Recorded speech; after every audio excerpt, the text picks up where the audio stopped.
माझी पाककलामध्ये मी मानसी तुम्हा सर्वांचं खूप खूप स्वागत करते.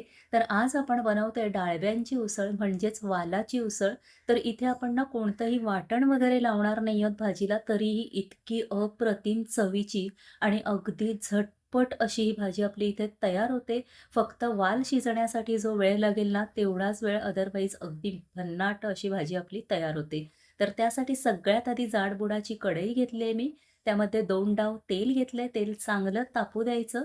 तेल तापलं की यामध्ये अर्धा चमचा मोहरी, मोहरी तडतडली की अर्धा चमचा जिरं घालायचं. जिरं फुललं की इथे एक ना मीडियम साईजचा कांदा मी अगदी फाईनली चॉप करून घेतलेला आहे. त्याचबरोबर 8 ते 10 कढीपत्त्याची पानं घालायची आणि छान असा कांदा आपला परतवून घ्यायचा. तर कांदा हलकासा गुलाबी रंग येईपर्यंत परतवून झाला की यामध्ये जवळपास पाऊण चमचा इतकी आलं लसूण पेस्ट घेतली.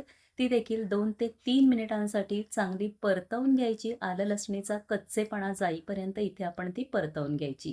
तर आता चांगलं 2 ते 3 मिनिटं परतवून घेतले. आता यामध्ये जाईल ओल्या नारळाचा चव.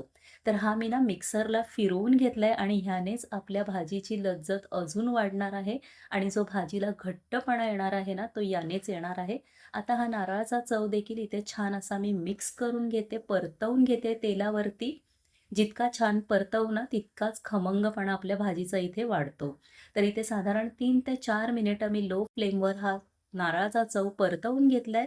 आता एक छोटासा टोमॅटो इथे मी कट करून घेतलाय, बारीक चिरून घेतलाय.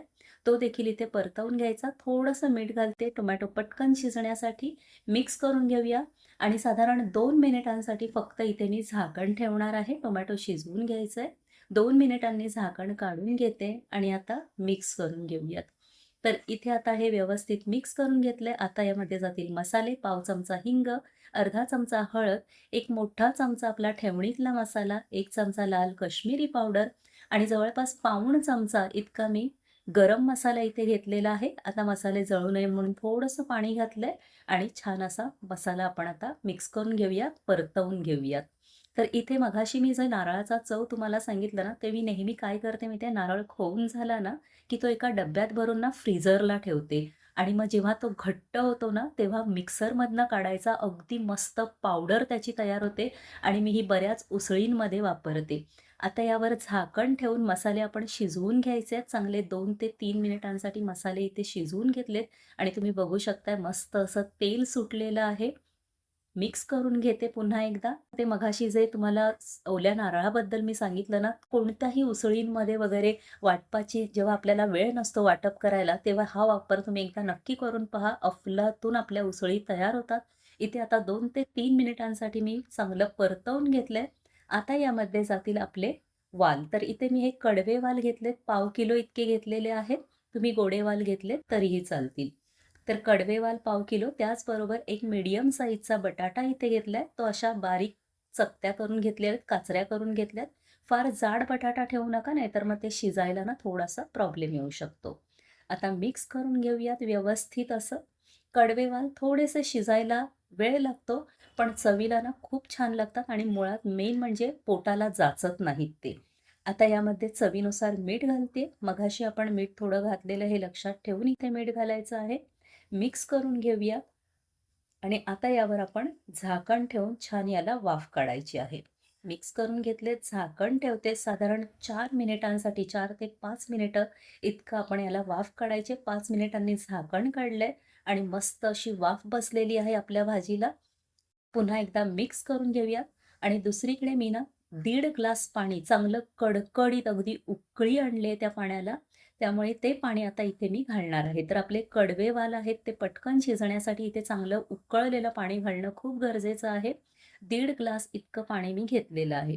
आता पाणी घालून घेतलंय, मिक्स करून घेऊया आणि एक उकळी आणायची याला आणि उकळी आली की आपण गॅस लो टू मीडियम फ्लेमवर करायचा आहे आणि झाकण ठेवून याला 10 मिनिटं शिजू द्यायचं आहे. तर 10 मिनिटांनी पुन्हा आपण आता चेक करणार आहोत. मिक्स करून घ्यायचं आहे. अर्थात वाल इतक्या पटकन शिजणार नाहीच आहेत, परंतु आपण मिक्स करून घेणार आहोत इथे आता. तर तुम्हाला मी दाखवते एकदा पुन्हा चेक करून. तर वाल हे बघा अजूनही थोडे कच्चेच आहेत, ते शिजायला हवेत. मिक्स करून घेतलेत आणि पुन्हा यावर मी झाकण ठेवून साधारण 10 मिनिटं हे वाल शिजवून घेतलेत.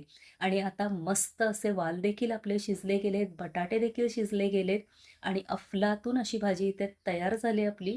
तर तुम्हाला मी इथे दाखवते. हे बघा बटाटा देखील अगदी छान शिजला गेलाय आणि वाल देखील मस्त असा शिजला गेलाय. अगदी 2 बोटांमध्ये तो दाबला जातोय. परफेक्ट असा वाल शिजला गेलेला आहे इथे.